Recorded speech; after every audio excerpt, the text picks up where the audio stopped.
All right. Welcome back, everyone, for another deep dive. This time, we're really going to push some limits. Yeah, we're tackling Grant Cardone's The 10X Rule. So strap in, because this one's a real kick in the pants to, get you moving. Definitely action-oriented. Big time. So, basic idea, and I'm sure a lot of you are familiar, but we're going to go deep here, is that you got to set your goals 10 times higher than you think is reasonable. And then put in 10 times the effort. That's the core. Yeah, it's not just, oh, I want to do a little better. It's like, no, no, no. Let's blow the roof off this thing. And Cardone really goes after this idea of setting these sort of safe goals. He thinks that's really what's holding a lot of people back. Right. Playing it too safe. Exactly. Like if Now, you're only aiming for a 10% increase in sales, well, you're probably only putting in the work that gets you that 10%. yeah, you're not pushing yourself, really. Right. And he talks about this concept of the fear threshold, which is that point where, our fear of failure kind of caps our effort. Oh, that's interesting. So 10x thinking, it kind of forces you to break through that threshold because it's so audacious. You almost have to break through it. You almost have to, right? Because you're aiming so high that you're forced to confront those fears and push past them. I like that. All right, so one of the things I thought was really interesting was the whole section on the 4 degrees of action. Yeah, the 4 degrees. Doing nothing, retreating, normal action, massive action. And I get the feeling Cardone is not a fan of normal action. No, definitely not. He's all about that massive action. Yeah. And he gives this really great example about this real estate developer who needed to secure like a massive loan way outside the norm. Hmm. Most people would have given up after a few rejections. Oh, yeah, for sure. But this guy, he booked 10 meetings a day, every day, for a month until he got that loan. Wow. And that's the 10x mindset in action. Persistence. Persistence, yeah. And just going above and beyond. I mean, but that brings up a good point. Isn't there like a risk of burnout with that constant massive action? That's a lot. Yeah, it's a good question. And Cardone would probably say that burnout often comes from, maybe not being passionate enough about the goal in the first place. Okay, interesting. Yeah.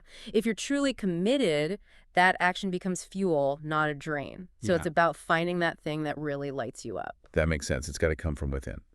All right, so another big idea, I think, in the book is this whole concept of dominating your field. Yeah, domination. Not just competing, but becoming the leader, the go-to, the top dog. Is that even realistic for, like, everyone? Yeah. You know? Well, he uses these great examples like Apple with the iPod. It wasn't just about, making a cool music player. Right. They created this whole iTunes ecosystem, this whole 10x move that nobody else saw coming. That's what he's talking about. They completely changed the game. Completely changed the Yeah. game. And he argues that kind of thinking, that 10x thinking, spotting the bigger picture, that's how you dominate. It's almost like you're not just playing the game, you're creating the game. Exactly, exactly. Okay, so one of the things that I've heard some people push back on, and I kind of get it, is this whole idea of success being a duty, not just, a personal want. Right. It's a pretty bold statement. Yeah, like you're obligated to be successful. It's not just about you, he argues. It's about the impact your success has on others. Like,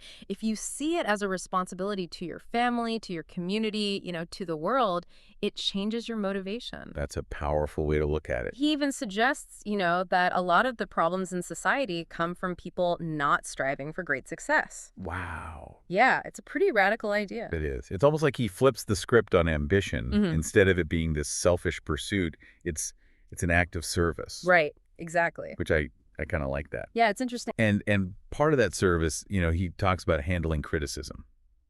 Because if you're out there making an impact, you're going to get criticized. Oh, absolutely. And he says that's a good sign that you're on the right track. Right. You're doing something right if you're getting noticed enough to get criticized. He even suggests seeking out criticism. Now, I agree. Like, feedback can be super valuable. Yeah. But doesn't he kind of downplay how tough it can be to handle?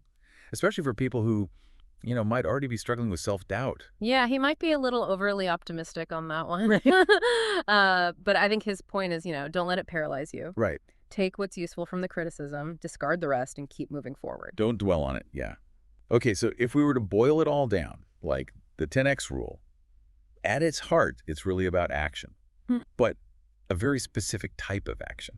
It's about aligning your goals, your mindset, and your effort to create like a force multiplier. Yeah.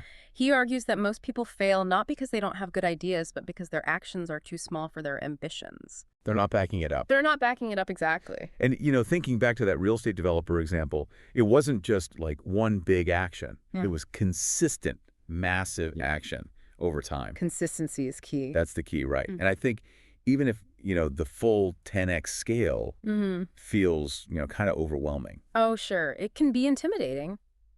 the principle still holds true. Like aiming higher and pushing harder than you think is necessary is probably going to get you closer to where you want to be. Absolutely. It's about breaking free from those self-imposed limitations. So as we wrap up and you think about maybe applying this to your own life, Hmm. what's one area, just one, where you could apply that 10x thinking? Good question. What would it even look like to aim 10 times higher in that area? It's something to really ponder. Definitely something to ponder. Thanks for joining us for this deep dive. We'll see you next time. See you then.